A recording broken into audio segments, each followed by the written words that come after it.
such a main event caliber feud. It is, dude. That It absolutely is. deserves it. And there's so much more we could talk about it, but we got to keep the ship sailing. Man. Keep it Let's moving. talk about Keep it moving. some women.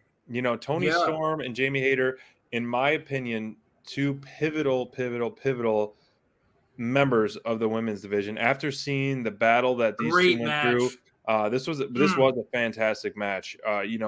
I've always been a fan of Jamie's strength and her, like beast-like performance. Like she's constantly, battling and always like literally whooping people's asses. She knows how to bully people a little bit. Yeah, she is a bully, and that's what I like about her. I like, I agree. that was one of my biggest critics early on in the women's division, of just people going through the motion. And Jamie and Toni both do not do that. They don't do that. It was a physical match for sure. It was a great, back and forth nonstop.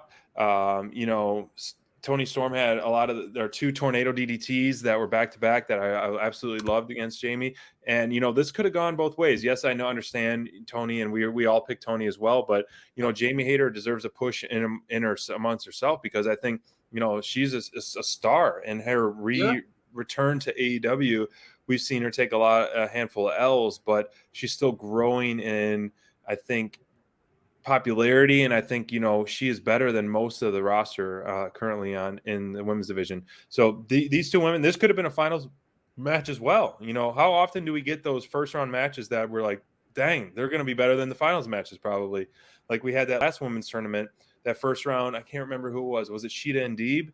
We're in the first round, we're like, this is the tournament right here. And then as the tournament progressed, like, unfortunately, that match at the bar so high, that was the one we all remembered. We all remember the most, Yeah, this is one of those I think is going to be one of the top matches. It all, also depends in the wild card. If DMD does get past the first round, DMD Toni Storm, I think is going to be a great match as well. But that should have been another finals. They should have set the brackets where that should have been the finals if they were building that feud. But that's the thing here. That's the thing here is I feel like this tournament feels like a lot of matchups could feel like the finals, dude. Right. And I think that, as I talked about earlier in the show, the men's side of the Owen Hart tournament, it kind of left me feeling bummed out a little at moments. I felt like the women's side nailed it. I think Toni Storm and Jamie Hayter had an incredible, a lot of mat-based wrestling, grinding each other down. You could feel like they were both feeling each other out. A lot of it felt natural, the struggle, the tug of war between two strong women who, Toni has a ton of momentum going in her direction, and Jamie Hayter really has been somebody who we've talked at length about, as kind of has that grinder, that bully mentality, that step, as you said very well, SPD, separates her from a lot of the pack in the division, makes her feel like a bona fide fighter rather than somebody who's just kind of going through the motions. Jamie's got that toughness to her that I like. Right. And on Rampage, we got to see Ruby Soho, really somebody who I felt like with this pairing with Toni Storm, I think is starting to kind of shake a little bit of the beginning jitters that I felt like she maybe struggled with.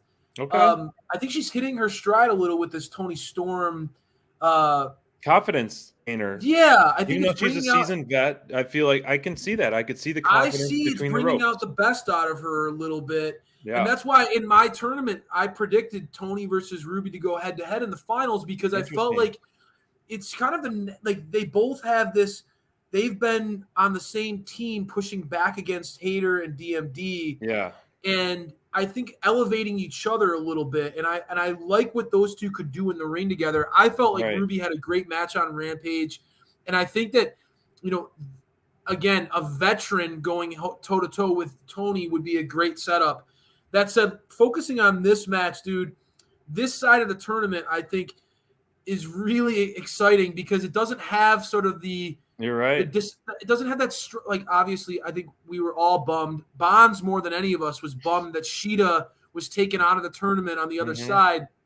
Statlander is a great replacement going against Red Velvet. That's going to be a fun little matchup. And no matter who comes out of that one going against Ruby, could be cool. But imagine Ruby going against Chris Statlander, star power on that side versus DMD and Toni Storm on the other side. SPD. That's a great Final Four. That's a lot of star power in the Final Four. And If that ends up happening, it could end up being I think that the women's tournament could end up being something that could be sneaky good. Yeah. I mean, I think that like a lot of attention's on the men's. You got Samoa Joe coming into that tournament. Jeff Hardy in that Derby match was incredible. Our hearts were so invested in Dax. There's so much stuff in that men's tournament that, wow, all eyes on that. But I think that the women's tournament could be the one that is sneaky, the one that has the best long-term memory about it. I think that these women really tore it up in the first round.